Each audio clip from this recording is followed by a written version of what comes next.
Muy buenas noches, amigas y amigos. Mi nombre es Manuel López Sáenz y esta es la transmisión número 24 de Ciberterritorio Informativo. Este contenido por la promoción de una cibercultura para el consumo y producción inteligente de contenido en la red.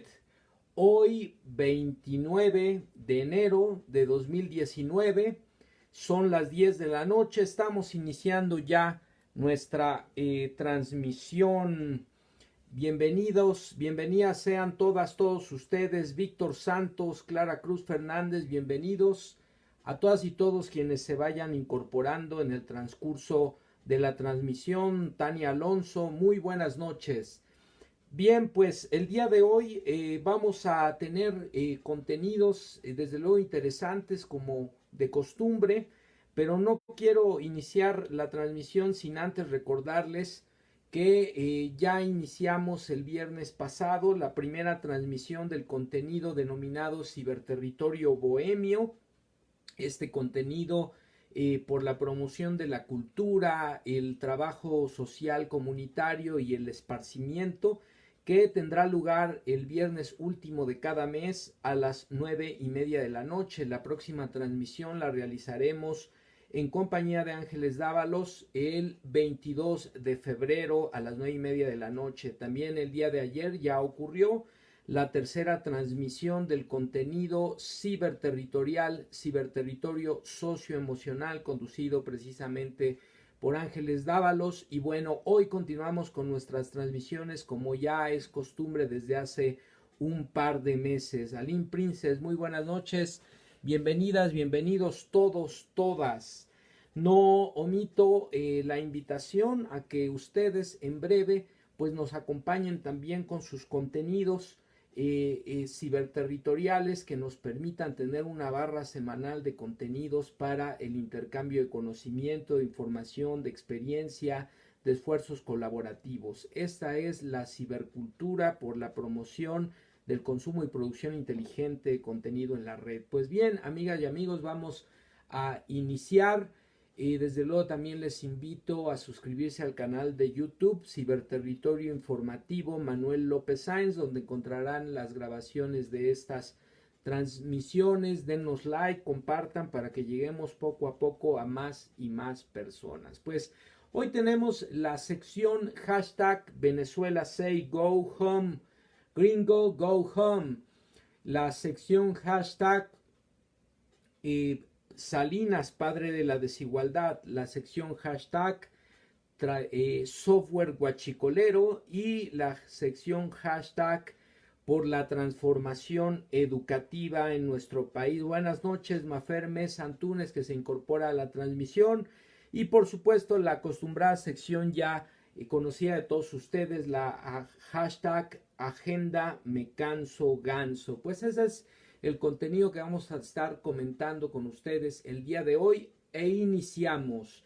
En la primera nota, hashtag Venezuela Say Gringo Home, pues es un contenido que recuperamos del portal de noticias digital ATAC España, Justicia Económica Global. Y este texto está publicado precisamente el día de ayer, amigas y amigos, 28 de enero del 2019, en la sección internacional de Latinoamérica, opinión editorial. Y esta es una carta abierta suscrita por más de 70 intelectuales, personajes del mundo de la cultura, de la ciencia, de la academia, a lo largo y ancho de todo el territorio a nivel mundial, desde toda la esfera global. Y esta carta que la suscribe, entre otros, el intelectual estadounidense, de quien ya hemos comentado aquí, incluso hemos recomendado dos de sus libros, Noam Chomsky, titulada Golpe de Estado en Venezuela. En los días recientes seguramente ustedes habrán escuchado pues esta noticia en donde un grupo opositor al gobierno del presidente Nicolás Maduro ha desconocido al gobierno y se ha autoproclamado presidente interino, el político de apellido Guaidó, quien es presidente de la asamblea en aquel país y que, pues, entre otras cosas, pretende desconocer al gobierno constitucional bolivariano de Nicolás Maduro en aquel país y también llamar, pues, a elecciones extraordinarias.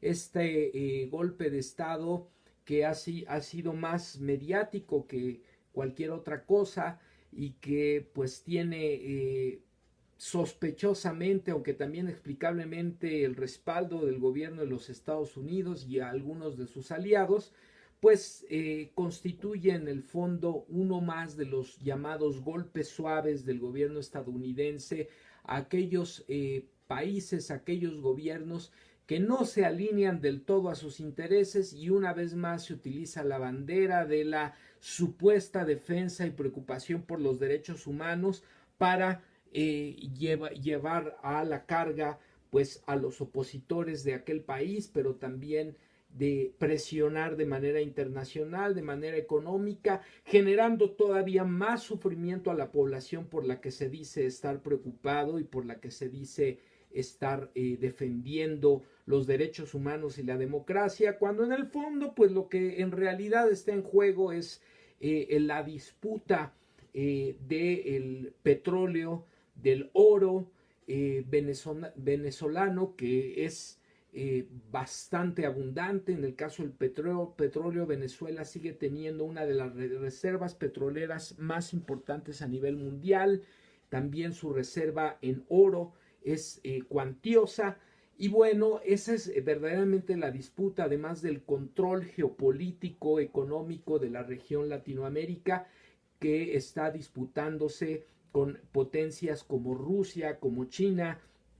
Estados Unidos hace mucho tiempo que dejó de ser la potencia económica hegemónica a nivel mundial.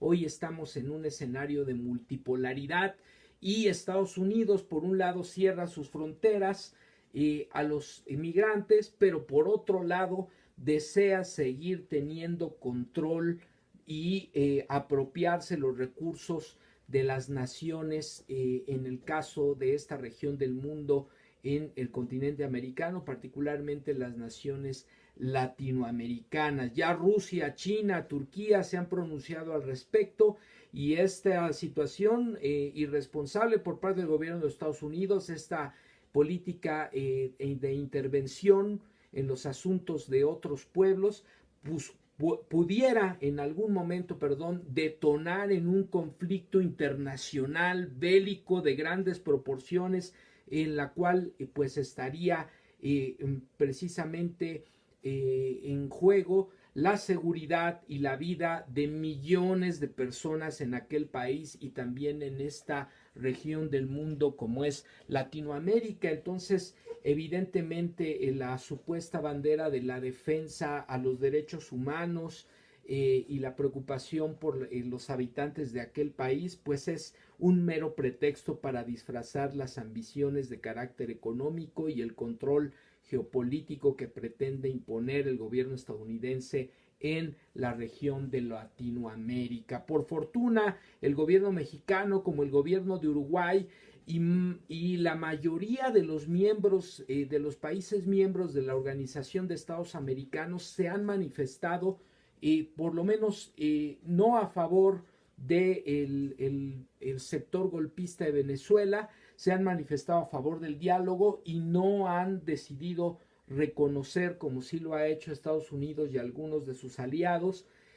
No son más de 20 países los que han reconocido a el autonombrado presidente interino de Venezuela, Guaidó. Por fortuna, México, Uruguay, entre muchos otros países, pues llaman al diálogo, llaman a la reconciliación y por supuesto se mantienen al margen, haciendo valer, respetando el derecho de autodeterminación de los pueblos, como es el caso de la política de no intervención en nuestro país, plasmada en la Constitución Política de los Estados Unidos Mexicanos y concentrada, reflejada en la llamada Trina Estrada. No intervención, respeto a la autonomía y determinación de los pueblos. Pues ahí está esta nota a propósito de lo que estamos comentando, amigas y amigos, la nota que se suscribe Noam Chomsky, golpe de Estado en Venezuela. Noam Chomsky,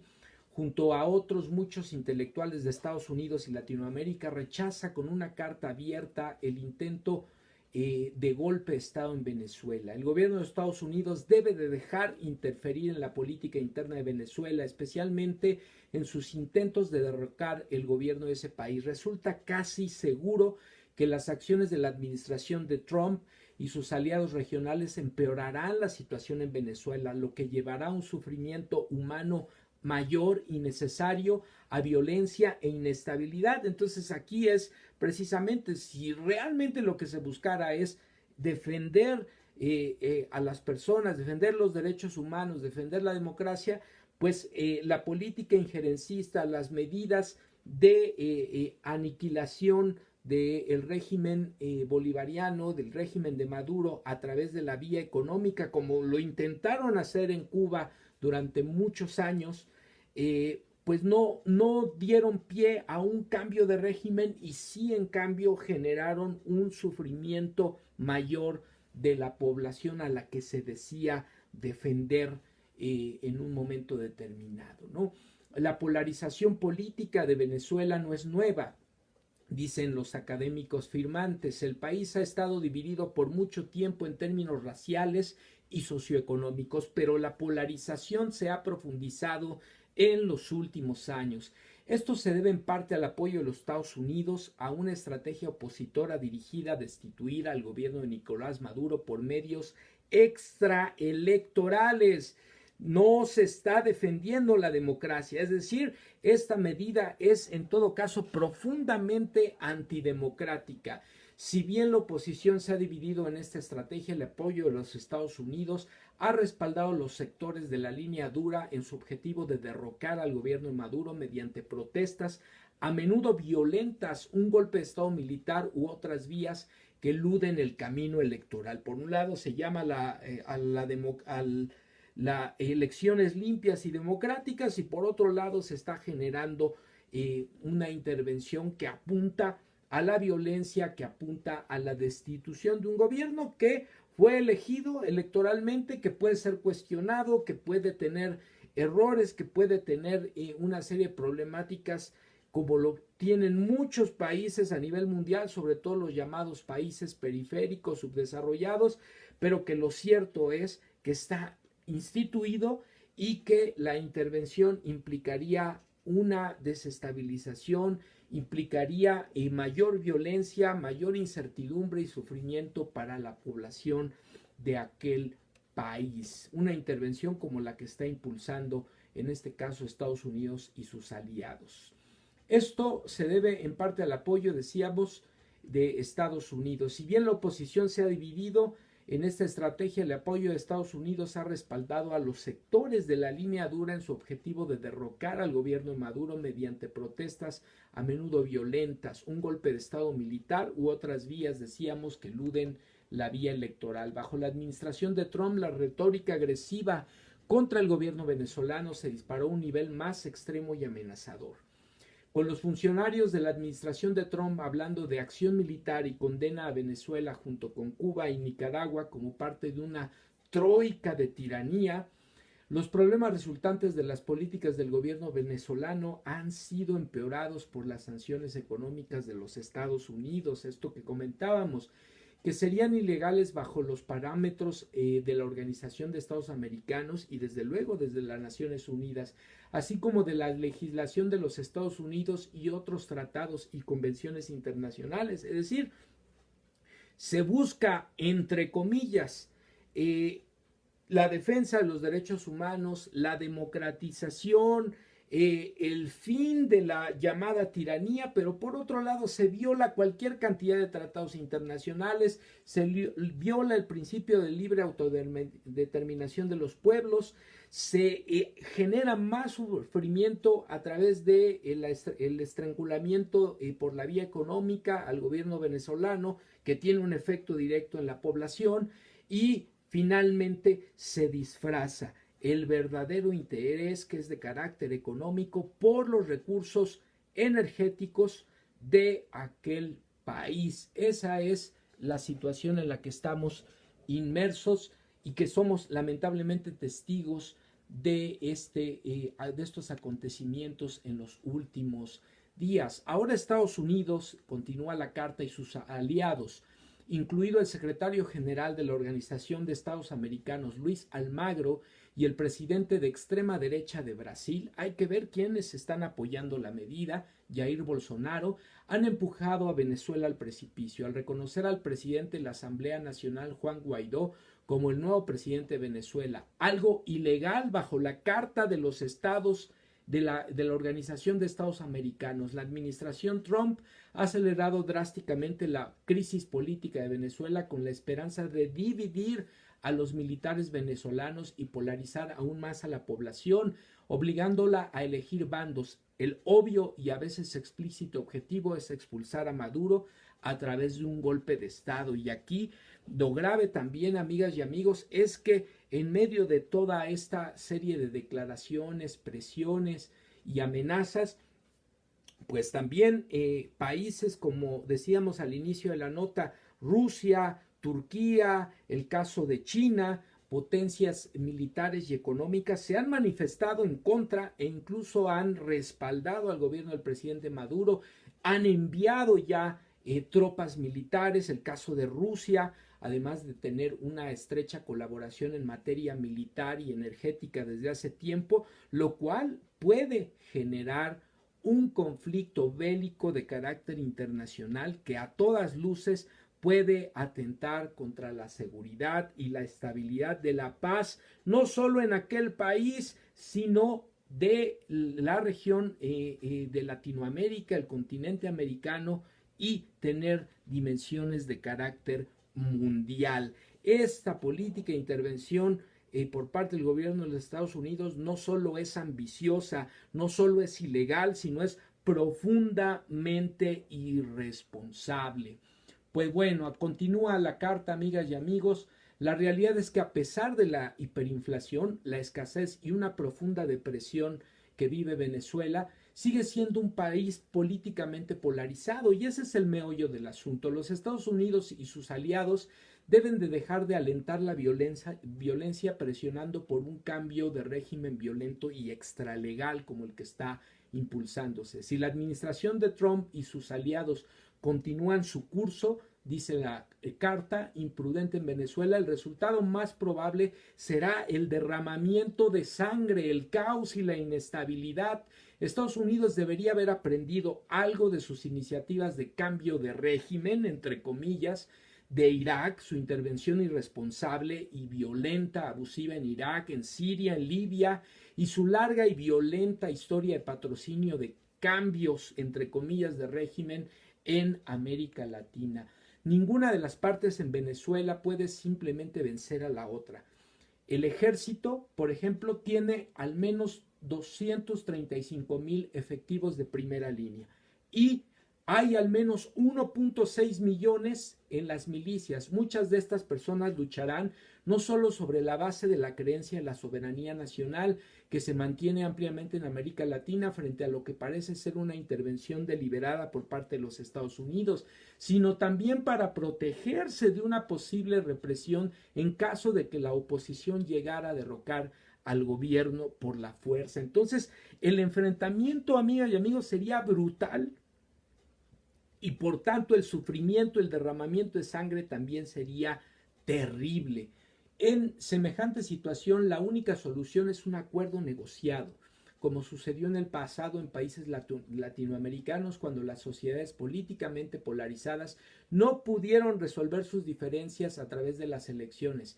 Ha habido esfuerzos con potencial, tales como los liderados por el Vaticano en otoño del 2016, pero no recibieron apoyo de Washington. A ver, si realmente lo que se quiere es la paz, si lo que se quiere es el bienestar de la población, si lo que se quiere es el respeto a los derechos humanos y parar el sufrimiento de la población, ¿por qué no se apoyan anteriormente y ahora mismo iniciativas que respalden un diálogo y una resolución del conflicto entre las partes por la vía pacífica, pues porque en el fondo lo que se quiere verdaderamente es generar una hecatombe para apropiarse de los recursos económicos, energéticos de aquel país. Esta estrategia debe cambiar para que exista entonces una solución viable a la crisis actual en Venezuela, y termina la carta: por el bien del pueblo venezolano, la región y por el principio de la soberanía nacional, estos actores internacionales deben apoyar las negociaciones entre el gobierno venezolano y sus oponentes, que permitirán que el país salga finalmente de su crisis política y económica. No olvidemos, amigas y amigos, que precisamente la hecatombe económica que sí está viviendo el país venezolano tiene que ver en buena medida con estas medidas de presión, de bloqueo económico que se han venido implementando desde hace varios años y que han generado en buena medida esta situación catastrófica. Lo mismo ocurrió en Cuba y lo mismo ha ocurrido en otros sectores del mundo cuando Estados Unidos ha decidido intervenir por intereses económicos para desestabilizar y derrocar a algún gobierno, utilizando la hipócrita bandera de los derechos humanos y la defensa de la democracia. Pues así las cosas, amigas y amigos, firman la carta más de 70 intelectuales de universidades, de la cultura, del cine, de la ciencia en todo el mundo. Por ejemplo, en el caso de México, esta carta la suscriben, entre otros, por aquí vi el nombre, es un académico de la ahorita lo encontramos por aquí, lo vi hace rato.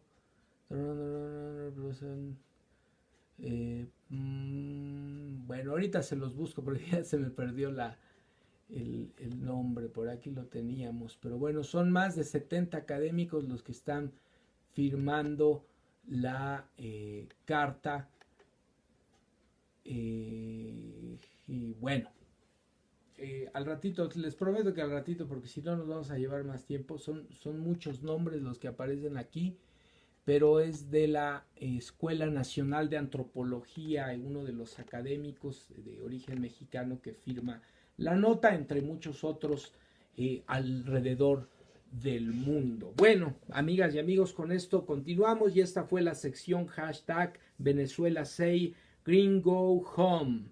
De ahí el contenido que les acabamos de compartir. Bueno, continuamos y esta sección se denomina hashtag Salinas, padre de la desigualdad. Pues precisamente el día de hoy, en su conferencia matutina, el presidente de la República, Andrés Manuel López Obrador, se pronunció de manera directa, como no lo había venido haciendo o había tratado de evitarlo, sobre alguno de los presidentes, o uno en particular de los expresidentes, quienes podrían eventualmente, si así la gente lo decide en la próxima consulta nacional en el mes de marzo, podría ser juzgado y llevado ante la justicia. Se trata del expresidente Carlos Salinas de Gortari. Esta nota la extraemos del portal digital de noticias Polemón. Se titula AMLO con todo contra Salinas, el padre de la desigualdad moderna, por César Huerta, quien es el firmante de la nota.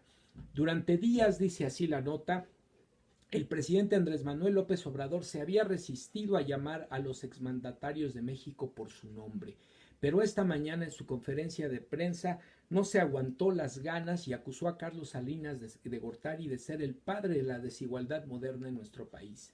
Todo inició con la pregunta de una reportera sobre la caída de México en el índice de corrupción y la posibilidad de que se abran investigaciones sobre los casos relacionados a este delito en los anteriores gobiernos.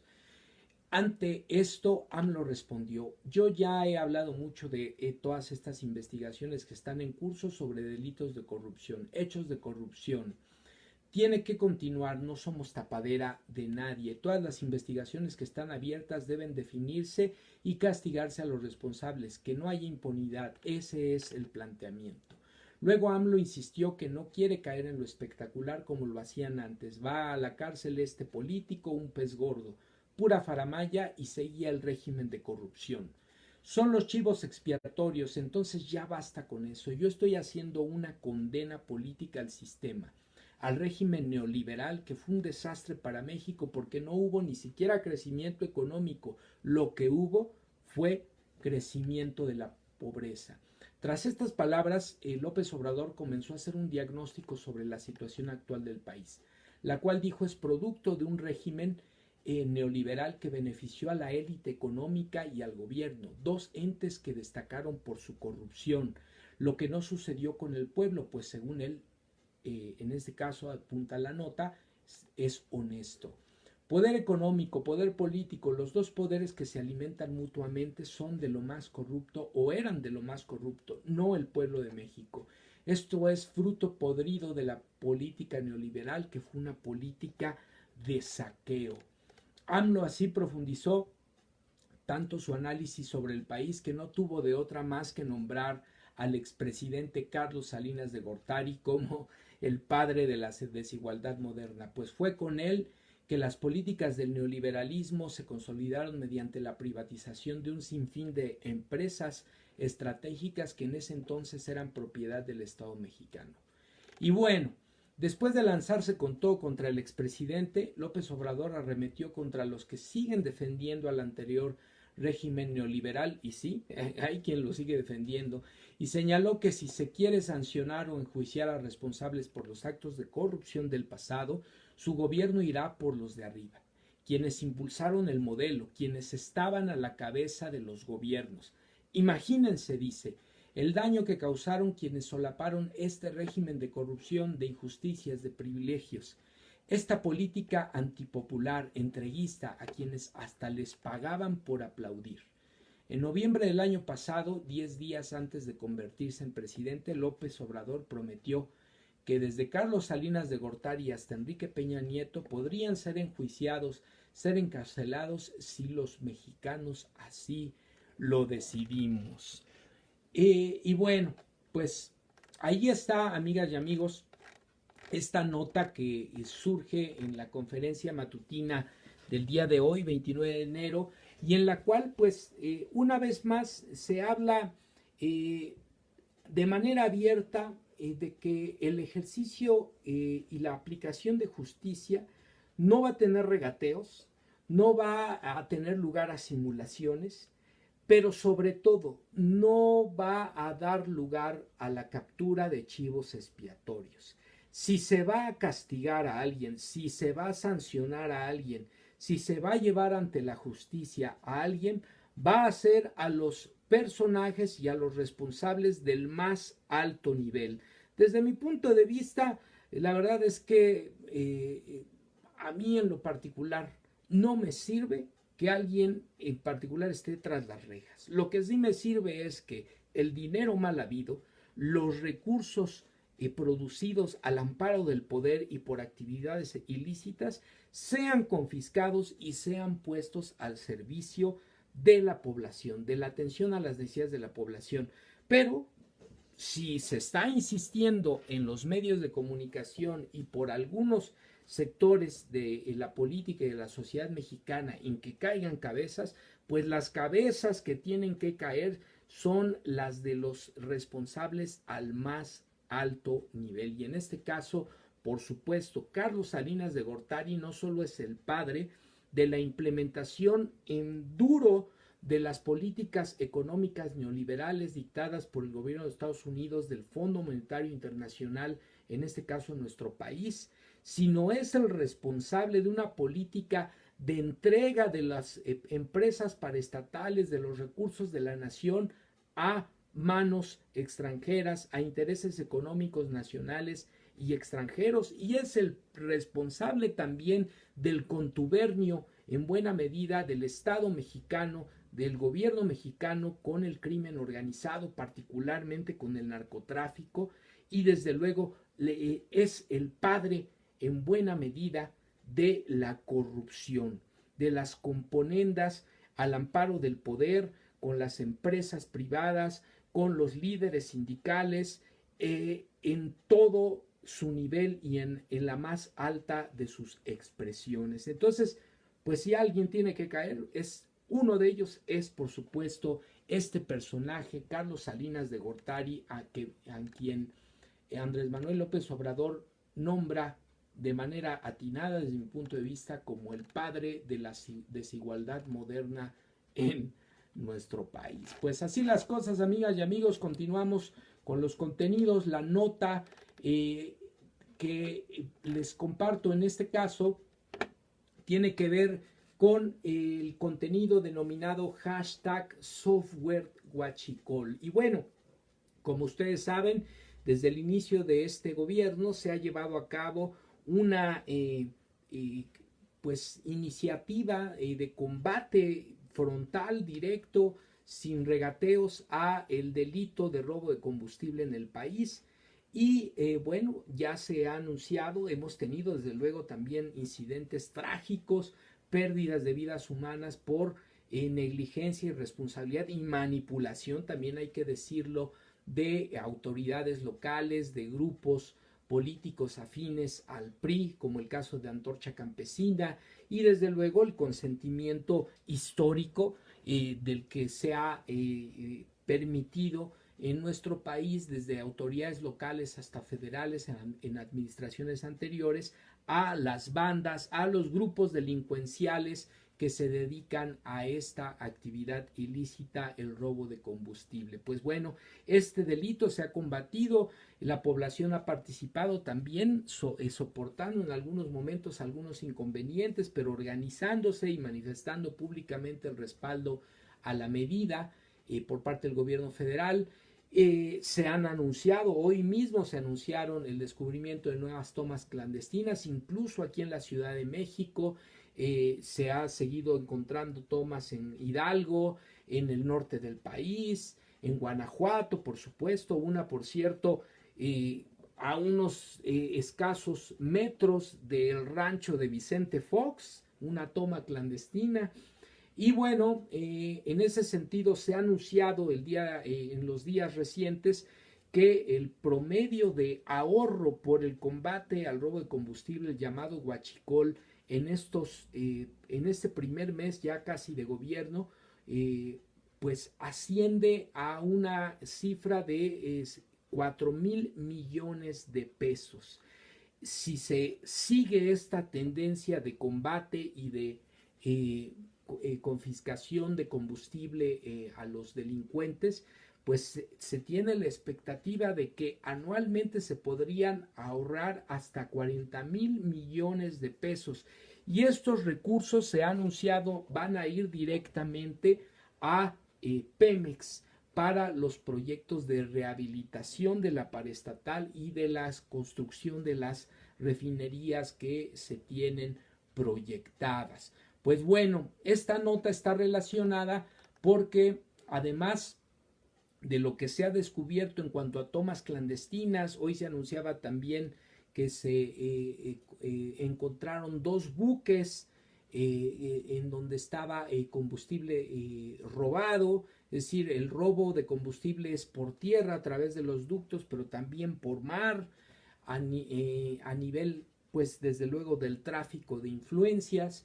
Y hoy encuentro yo esta nota en el portal de noticias newsculturacolectiva.com, esta nota publicada el día de ayer, 28 de enero, que se titula "Venden huachicol en gasolineras con software pirata", ¿no? Entonces aquí ya se había dicho que era inexplicable que había gasolineras que incluso desde el año 2016 en el país no le habían comprado a Pemex y están vendiendo combustible. Pues Pemex es el único distribuidor, incluso con la mal llamada reforma energética, pues siguió siendo Pemex el único distribuidor de combustible en el país. Llegaron las gasolineras, pusieron sus letreritos con colores muy bonitos, pero el combustible sigue siendo distribuido por Pemex. Nos venden el mismo combustible con cambio de distribuidor nada más. Y entonces, pues hay gasolineras que desde 2016 venden combustible, pero no le compran a Pemex.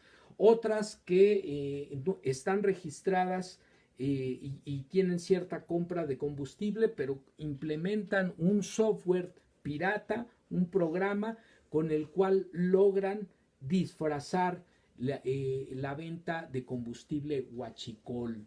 Pues bueno, la nota se dice así: venden huachicol en gasolineras con software pirata. Este es otro tipo de los robos a los que estamos sujetos como consumidores y desde luego a nivel de la paraestatal Pemex, que es de todos los mexicanos. Este software permite a las gasolineras falsear sus ventas y maquillar el robo de combustible a Pemex. El programa se llama Rastrillo, es un software ilegal que usan las gasolineras para vender huachicol y engañar a petróleos mexicanos, mediante un esquema de fraude cibernético con el cual podrían rasurar 2 litros faltantes con combustible robado. De acuerdo con Atio Group de acuerdo con Milenio, Atio Group es la empresa encargada del desarrollo del programa de controles volumétricos denominado Control Gas en Pemex y que está instalado hasta en 1/3 de las 12,000 gasolineras del país.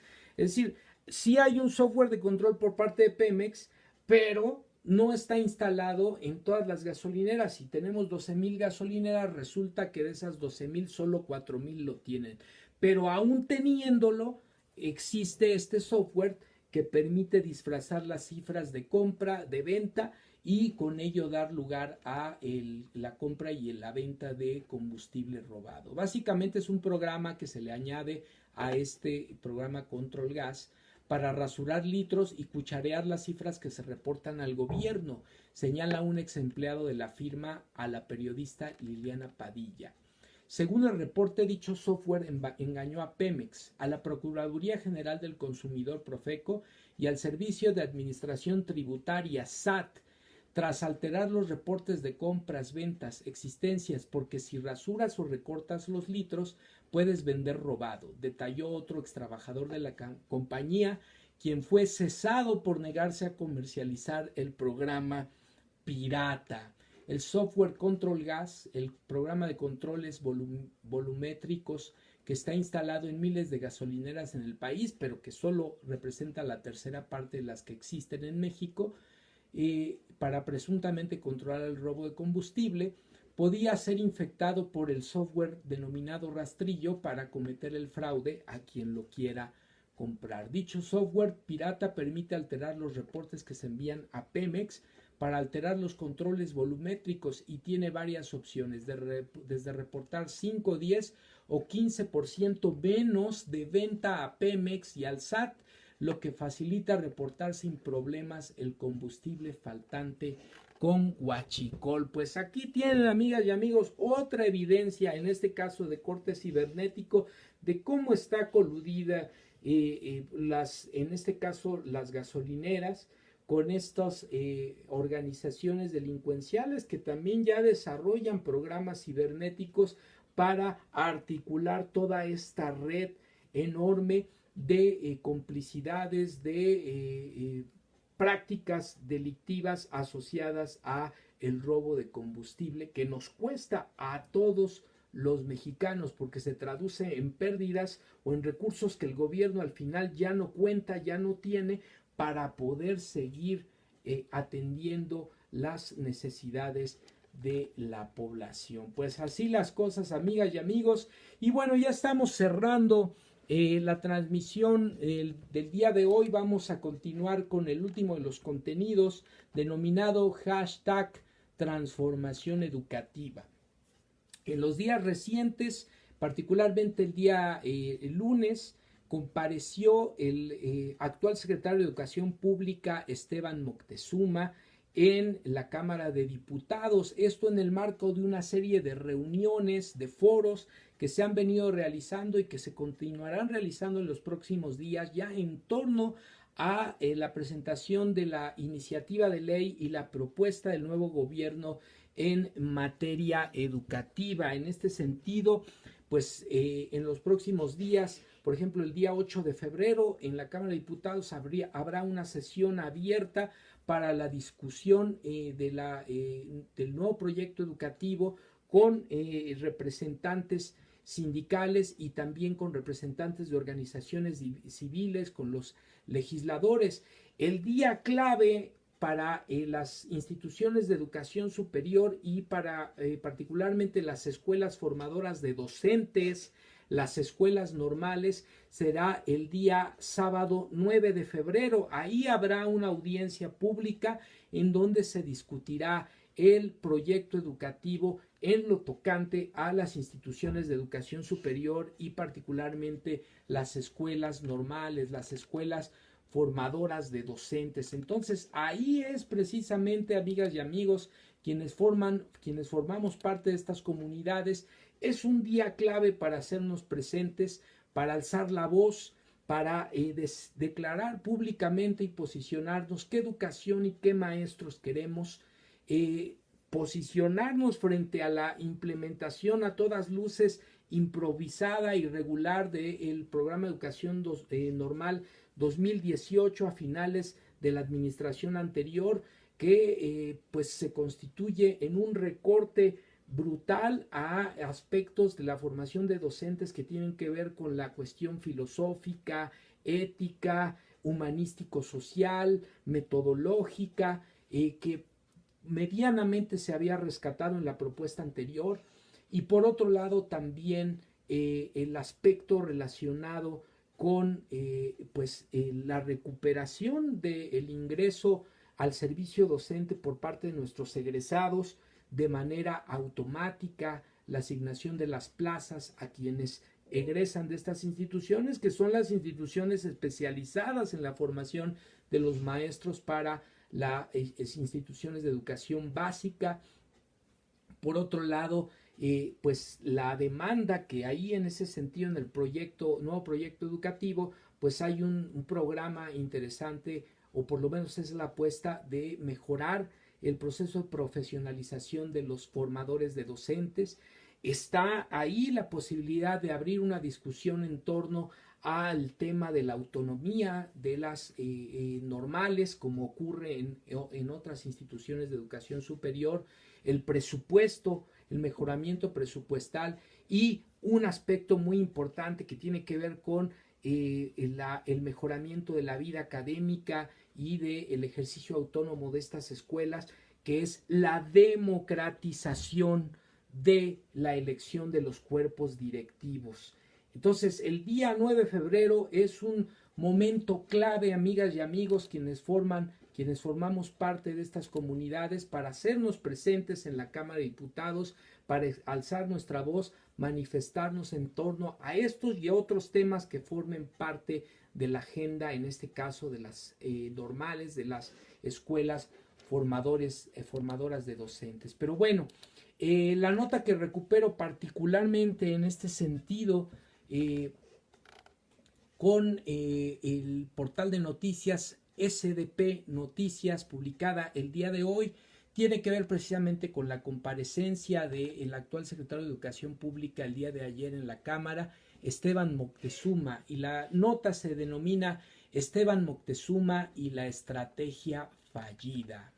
Dice así: ayer por la tarde Esteban Moctezuma, titular de la SEP, sostuvo una reunión de trabajo ante las Comisiones Unidas de Educación y de Puntos Constitucionales, en la que expuso la iniciativa que reforma los artículos 3, 31 y 73 de la Constitución en materia educativa, enviada por el titular del Ejecutivo, y argumentó la necesidad de abrogar la legislación actual. A propósito de este encuentro entre el representante del Poder Ejecutivo y los integrantes del Poder Legislativo, pongo a consideración 7 breves comentarios y preguntas sobre algunas ideas expresadas durante la reunión. En este caso, quien hace esta referencia es Juan Carlos Miranda Arroyo, quien firma la nota a la que les estoy haciendo referencia. El punto número 1 tiene que ver con el adiós a la frase máximo logro de aprendizaje. Y aquí, según el boletín oficial de ayer generado en la Cámara de Diputados, el funcionario federal afirmó que la propuesta de iniciativa por primera vez presenta el concepto de niñas, niños y jóvenes, a quienes se les confiere el interés supremo de la educación que imparte el Estado. Ellos serán el centro de la educación y de todos los esfuerzos que hagamos los que estemos vinculados a ella.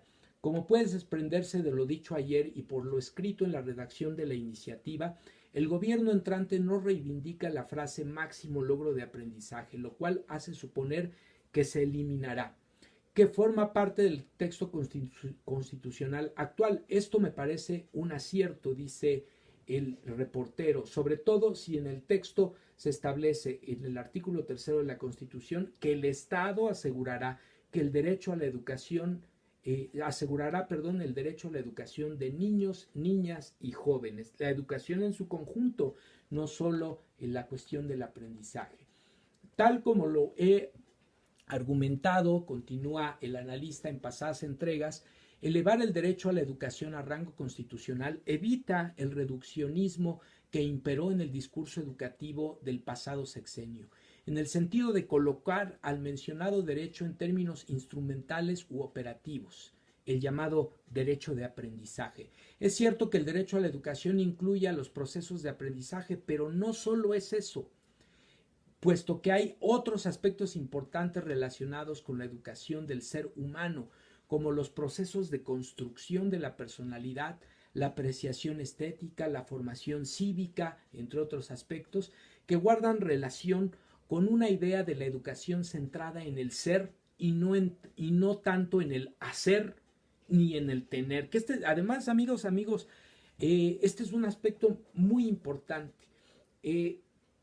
Transitamos de una educación que por momentos estaba pretendiendo potenciar aspectos de carácter material, aspectos como el tener, el obtener un trabajo, el tener una buena remuneración, por aspectos específicamente que no necesariamente se relacionan con la cuestión de la obtención de bienes materiales, sino simplemente aspectos instrumentales, es decir, el saber hacer, el ser eficiente, esta cuestión de los niveles de dominio, de operación, de destreza, el eficientismo a ultranza, como una característica de la educación que tendrían que recibir nuestras niñas, nuestros niños, nuestros jóvenes, a una educación que lo que pretende ponderar en el nuevo proyecto educativo sea el desarrollo del ser humano, el desarrollo de la persona,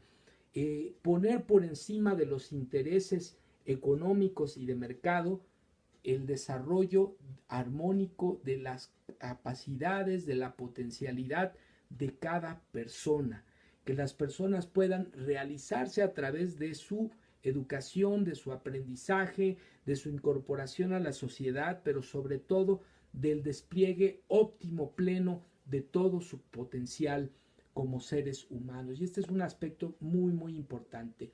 Digo que es un acierto, continúa el analista Juan Carlos Miranda Arroyo, digo que es un acierto además porque los procesos generales de lo educativo no deben reducirse a los procesos particulares implicados en los aprendizajes escolares, es decir, lo que establece el currículo, y menos aún traducirse en parámetros cuantificables ni a una métrica supuestamente pedagógica. Por ejemplo, valorar la calidad de la educación en razón de los resultados de aprendizaje, entendidos estos como uno de sus indicadores clave.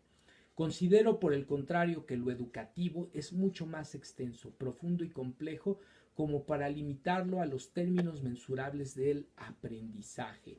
Esta posición implica sin duda que los asuntos específicos relacionados con los procesos de aprendizaje escolares habrán de precisarse en las leyes secundarias. Otro aspecto que resalta el analista es el INEE no se destruye, se transforma.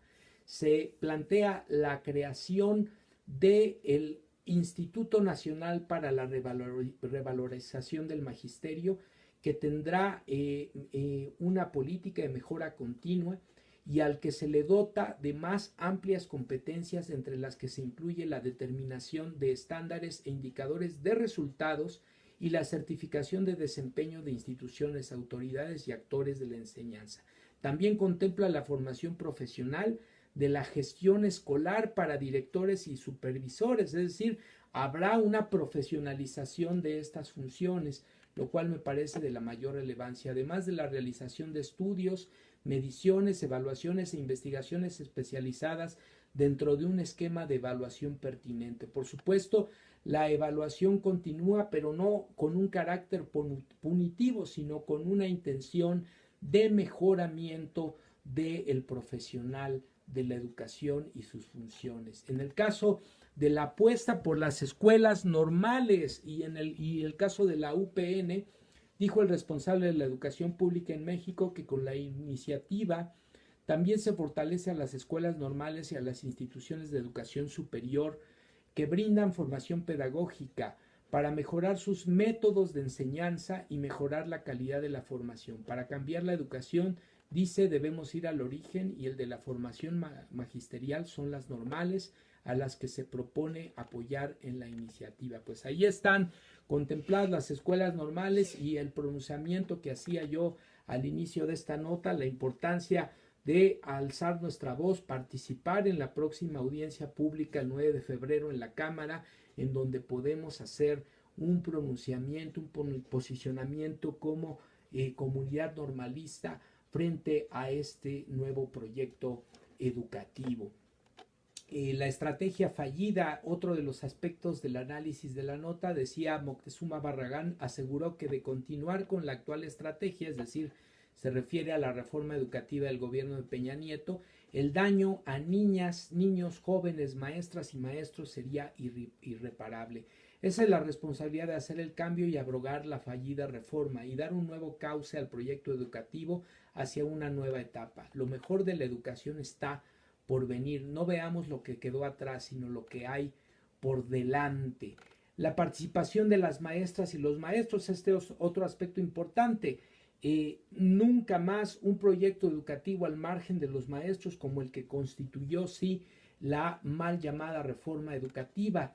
La equidad en y más allá de las aulas. En este sentido, el titular de la SEP señaló que se está consciente que en México la educación más pobre es la que reciben los más pobres, lamentablemente. Por ahí la recomendación de lectura el día de hoy, más adelante al término de esta transmisión. Eso tiene que cambiar. Se deben centrar los esfuerzos en fortalecer al sistema para que mitigue una de las causas de la pobreza en el país. Un país pluriétnico y pluricultural como México debe tener una política diferenciada en materia educativa y expresar una visión regional en la formulación de contenidos. Fíjense, el otro aspecto, el séptimo y último aspecto del análisis de la nota es el enfoque formativo de la evaluación de los docentes. El titular de la SEP aclaró que la evaluación magisterial continúa, no se elimina, pero los maestros la aceptan, ya que no está ligada a lo laboral o a permanecer en la plaza.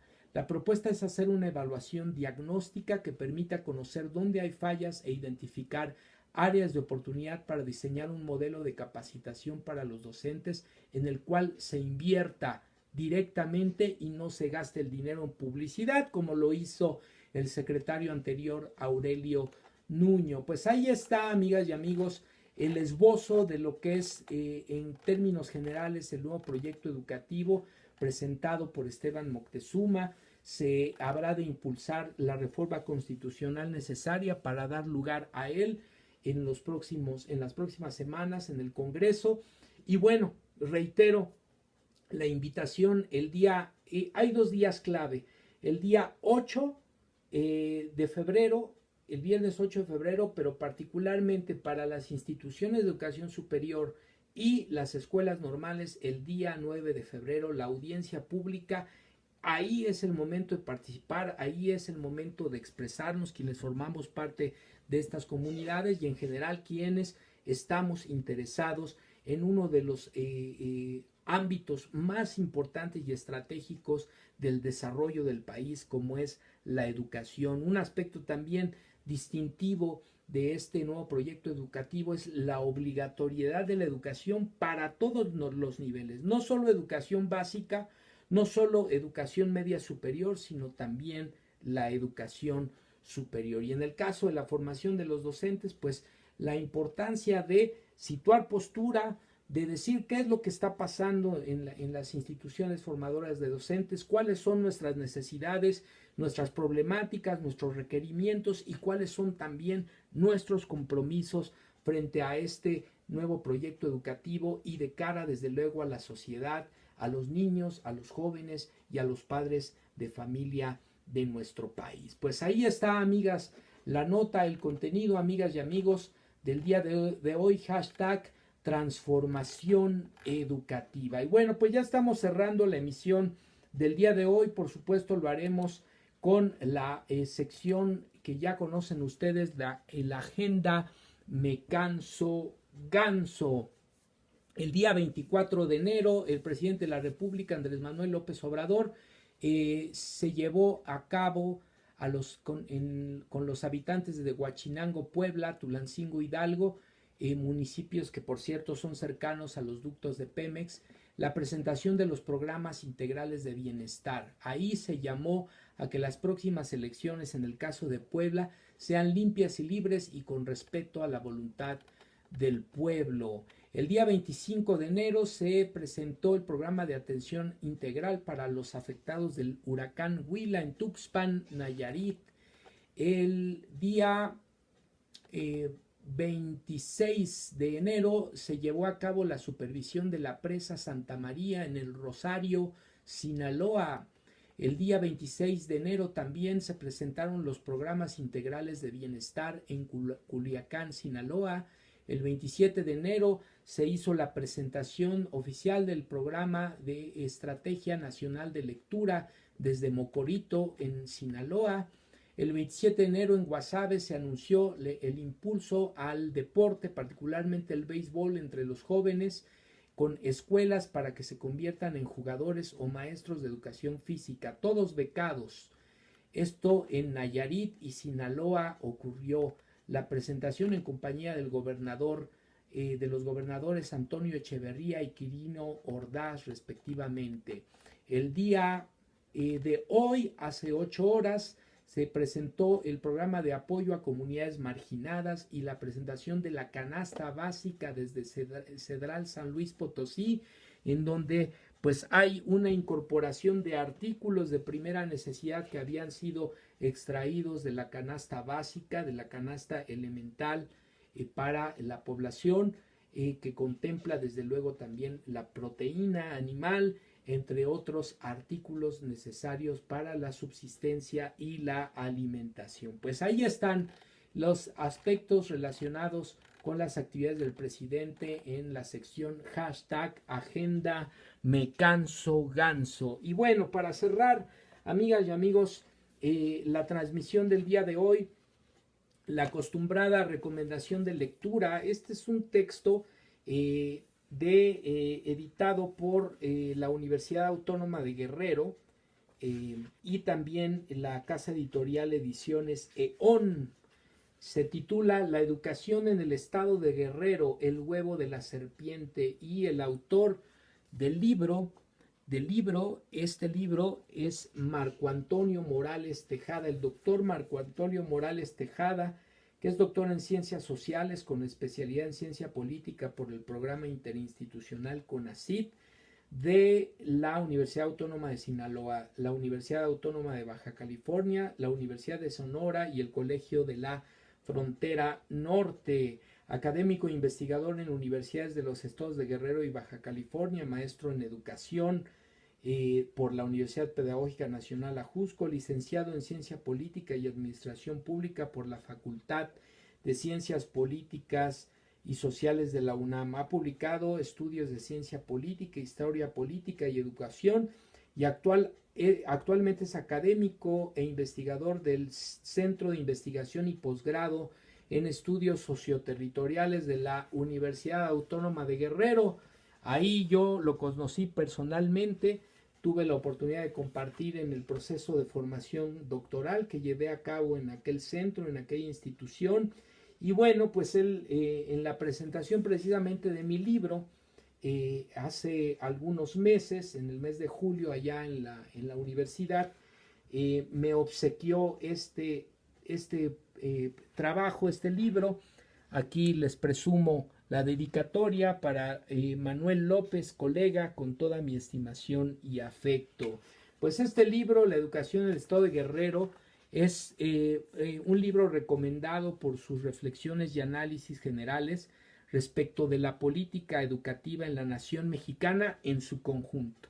Para todos los interesados en el tema educativo del país, sin embargo, para los cautivados amantes del estado de Guerrero, resulta imprescindible su lectura al tratarse de un documentado recorrido estatal por los indicadores y los temas esenciales de la educación, que desmenuza el sistema educativo y su política pública, y de este modo nos ofrece ofrece una vía para contemplar cómo discurre la vida en las hermosas tierras del sur de México, cómo ésta se vive y se ha vivido en Guerrero, entre la pobreza y la opulencia, entre la tradición y la cultura, bajo el agobio de la ambición, la vileza y yo diría también la violencia. Pues esta es la recomendación de lectura, amigas y amigos, el día de hoy.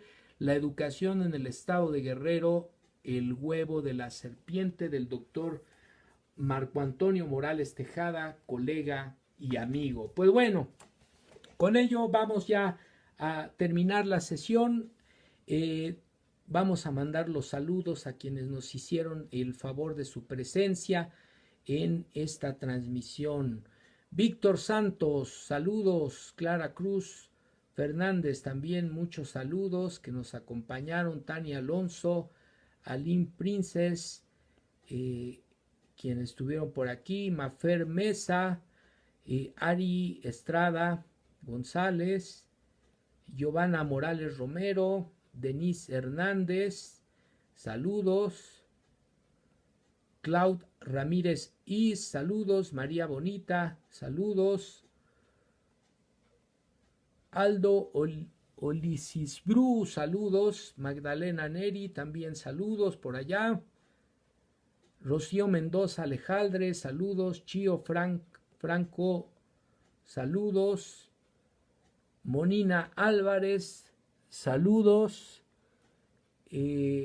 Anibel, saludos. Berezuca Lora Retana, saludos. Rosy Díaz, muchos saludos. Luis Ponce, que también estuvieron por aquí. La maestra Raquel Bárcena, Pamela Melet, saludos. Itzel Santos, Les Hernández, saludos. Aranza RZ, que también estuvo por acá. Hatsiri Rodríguez, María Torres, saludos. Mónica Ocampo, y Shinji Wok. Pues saludos a todas y a todos quienes nos hicieron favor de acompañarnos esta ocasión. Les reitero que el próximo lunes nos acompañen con la transmisión del contenido ciberterritorial, Ciberterritorio Socioemocional, conducido por Ángeles Dávalos a las 9 de la noche. El día martes nos volvemos a ver como de costumbre a las 10 de la noche en Ciberterritorio Informativo. Y el viernes último del próximo mes, febrero, el 22 de febrero, con la segunda emisión del contenido Ciberterritorio Bohemio. Pues bueno, les invito por favor también a que se suscriban a nuestro canal en YouTube, Ciberterritorio Informativo Manuel López Sáenz, nos den like y compartan los videos para que lleguemos a más personas. Les invito también a que nos hagan llegar sus propuestas de contenidos. Espero que pronto podamos contar con contenidos de ustedes durante la semana, que nos inviten a verlos, a comunicarnos, a colaborar. Y bueno, con ello cerramos la transmisión del día de hoy. Mi nombre es Manuel López Sáenz. Esto fue Ciberterritorio Informativo en su edición número 24. Hoy, 29 de enero del 2019, son las 11:05 de la noche. Muy buenas noches, que descansen y hasta la próxima.